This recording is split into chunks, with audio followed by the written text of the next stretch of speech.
Wassail, beautiful people. There's a woodpecker. Brrr.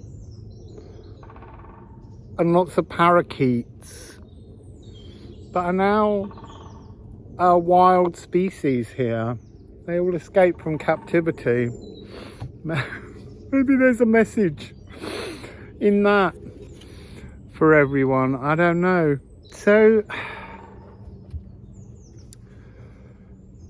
I've been for the last few days considering, because I had a message, the difference between these two. Law and law. A couple of pigeons walking over here. They're so different, the pigeons here. They're so healthy looking to those in Trafalgar Square. Although I haven't been to see them for a while. So maybe they've changed, because things change. So, sorry. Law versus law.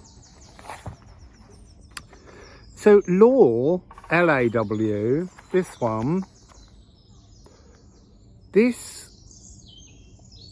feels like a 12 frequency, a human construct, a scaffolding through which we maintain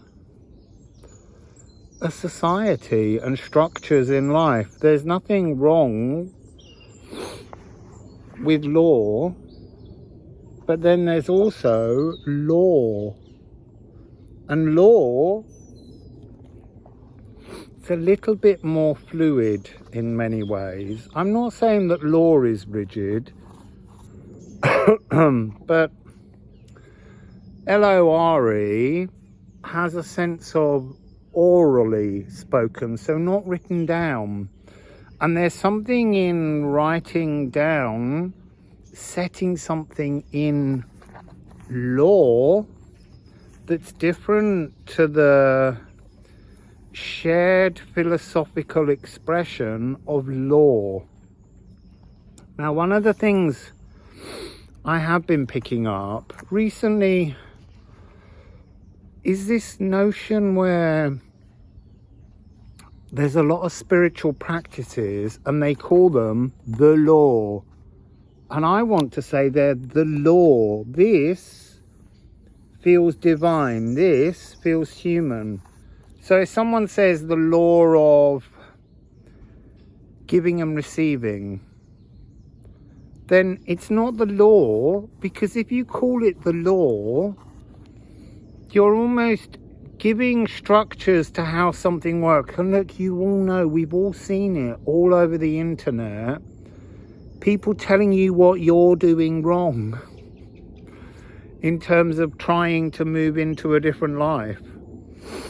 Whether it's manifesting, materializing, learning how to go with the law of pendulums, the law of rhythm. And really it's law.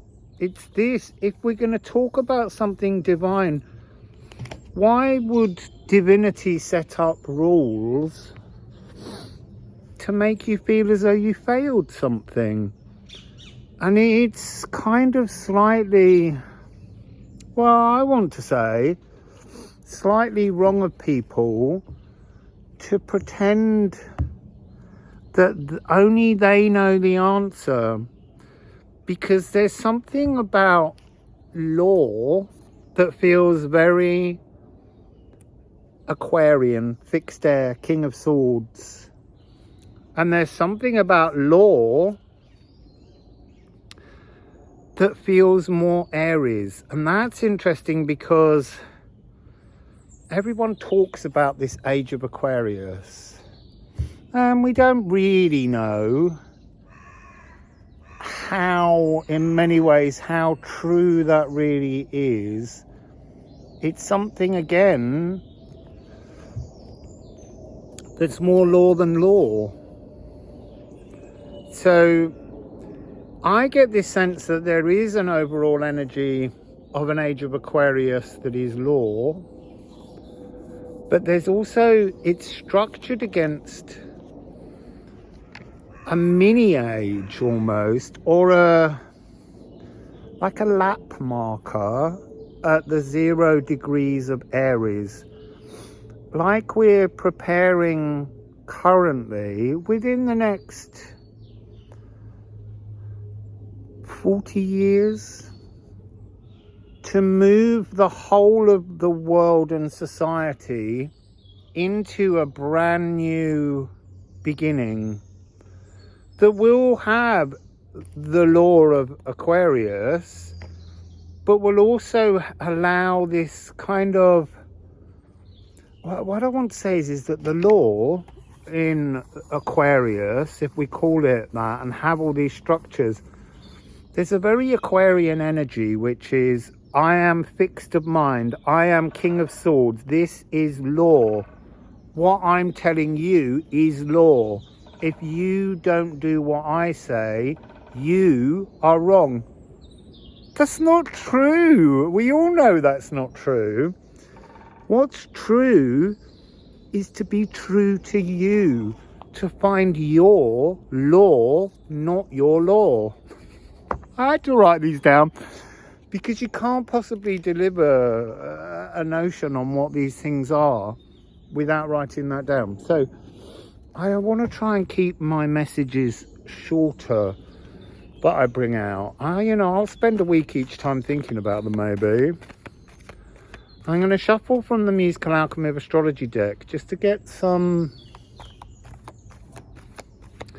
Sorry, I'm looking around in the natural world to tune in to the energies of the natural world. That's why I come to this garden in Greenwich Park on the 0 degree line. The sun's just over there, just slightly hidden. But it's really important to tune into the energy of the world around us, the physical space, to pull the messages into the physical. Otherwise they just remain up there. And look, I spend too much time up there, so I'm working currently on transforming the frequency of my cells, not my mind. I've done all the mind stuff for now. So, can we have a message, please, about law and law? Oh, that's so interesting. One came out as law and one came out as law. But which? Which is which? So, that's interesting. Really interesting. So for law, L-A-W, look, I wanted to say both law and law are a merged thing. They're like a pie chart. They share things. Not a pie chart, a flow chart. So I'm fascinated by this being. I am lost, I am found. The idea, vitriol, is a series of letters that describe a phrase in Latin. Visita interiora terra rectificando invenis occultum lapidum. Visit Earth's interior to heal and discover the hidden stone. So this energy here is about being free. You see, there is a sense of lawlessness, but not lawlessness. It's very complicated to explain. But under LORE law, we have Hygeia. And there's something about these two energies being joined. Hygeia talks about holistic gut love. And that feels like law, a gut instinct to understand the law, L-O-R, the law of love, as opposed to the law of love. So yeah, I'm there. You see, I'm getting this whole thing where in law, there is marriage. And in law, there is partnership.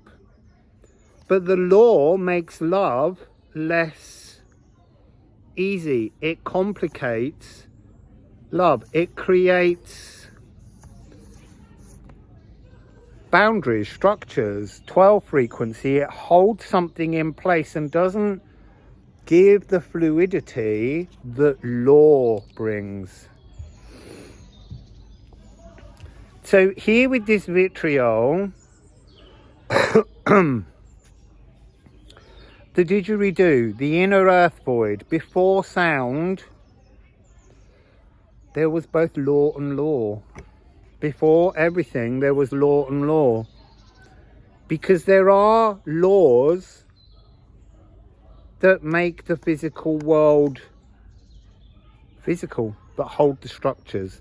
And then there are laws, which is the divine energy, the poi poi energy, poimanda, the energy to have reason, to reason something. Look, when poimanda created the physical world, it began that materialization, because it is a materializing by speaking the word reason, to reason your way through a physical existence. And that's the point here. This is linear time. This is being connected to linear time. But it's to be both collective and separate. And there's nothing wrong with either of those. You see, in many ways, you would look at this, I am collective, as being the positive attributes, and I am separate as being the negative attributes. But that's not the law, it's law. And right now, that energy is moving. It's important to understand how separate we are, because we're all a separate aspect of the divine trying to reach a collective. But we have to accept that we are separate. We are all a separate aspect. And this talks about depleting our gut bacteria and things, and that's not relevant. So even with this card at the moment, as it's speaking, it's all about the polarity. On the back of this one, we have I am lost or I am found. In terms of law, are you lost in law or found in law? Which runs, and again, I want to say it's not about lawlessness. It's about understanding that even law must be as fluid as law. This is a human construct. This is a divine construct. This has the energy of reason, to reason something, to philosophize, to think, to transform. So let's get a bit more. I see, look, I'm talking too long. That was 1313 then. That's nice.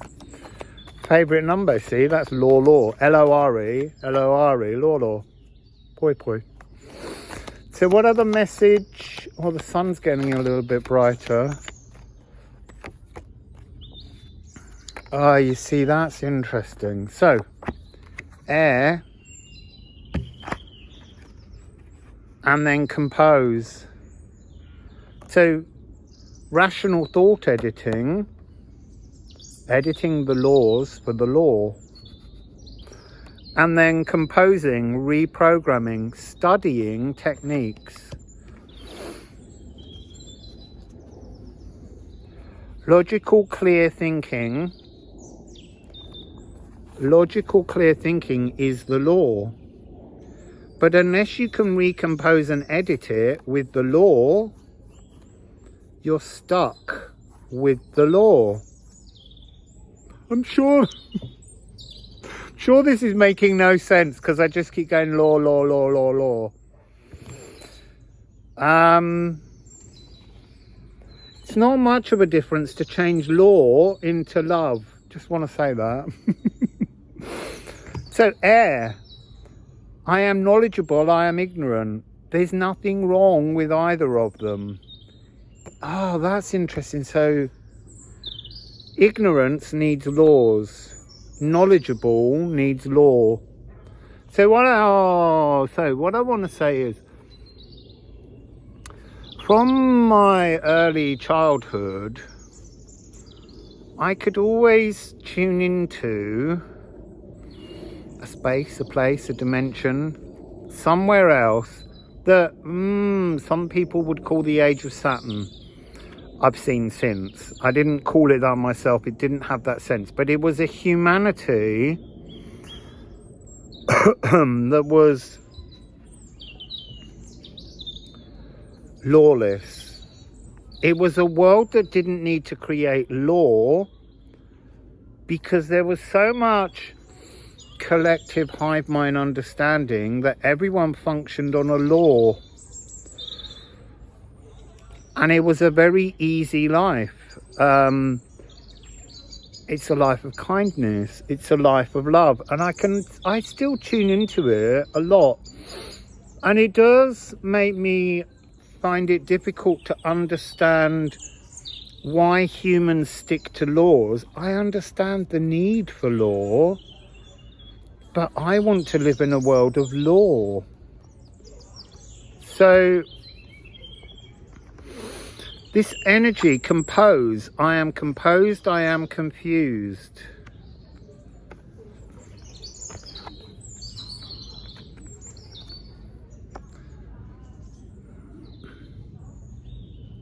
I'm just being told to read the backs of the cards.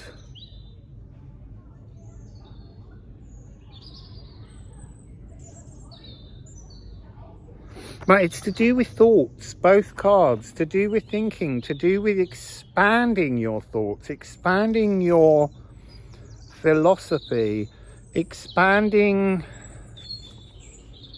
your understanding of law through laws.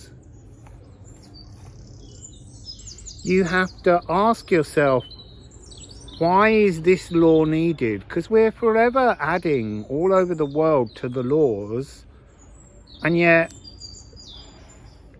the law is being suppressed. You have to make the law grow. You have to compose. You have to reprogram. You have to write your law. It's interesting.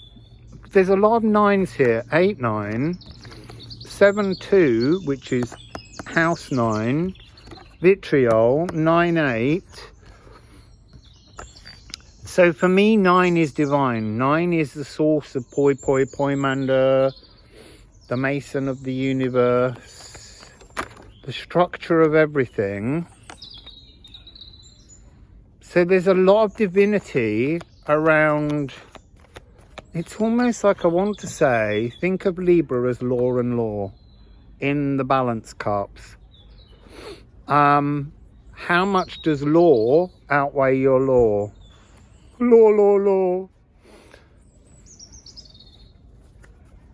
So one more message, please. One more message, please. Oh, and that sun's just getting clearer through the cloud and through the trees. There's a pigeon walking around the wall just behind me. So we have magnet. Sorry, I'm fascinated because when it landed, I saw the 8, 9, but it's actually 6, 8. So it's like seeing through something to find divinity. This is practicing scales and arpeggios, studying techniques and practicing scales and arpeggios. So what's that about? That's about philosophizing. That's about coming up with a new principle on how you want to live, how you want to function with more law and less law. Again, I'm not saying lawlessness. We just need to tune into our law. So you need to apply your new LORE and see how it functions in the world around you. And it has to have a playfulness. Playtime is cosmic ordering. Life is not meant to be troubled and painful. That's this memory that I hold and carry of this other place. This dimension that is all playful, And I see energies where that playfulness is here, but how distorted it can be by it being in a law or overly law constructed energy rather than a law trusting frequency. So I am magnetic or I am repellent. See, I'm very magnetized to this other place. Very repelled by this one at times. So creativity, playful pleasures, what you make and leave behind, letting go of all you create to create again, to edit and recompose, and then drawing fresh magic towards you for growth. Law is growth. Law, you see, I want to say is a little bit imprisoned, but you have to change your thoughts and recompose to move past. I also want to just go back to vitriol and say vitriol is the true inner stone, not just the philosopher's stone, but the true divine stone that's in the earth void. And remember, all of your molecules are made from the earth. Oh, you see, that's interesting now, 6898. It's showing me that confusion, or was it 86? But you have to turn things on their head to see the other side of things, to make transformations. So anyway, I'm going to go. I talk too long. So, Wassail, beautiful, beautiful people. See you again soon. Bye.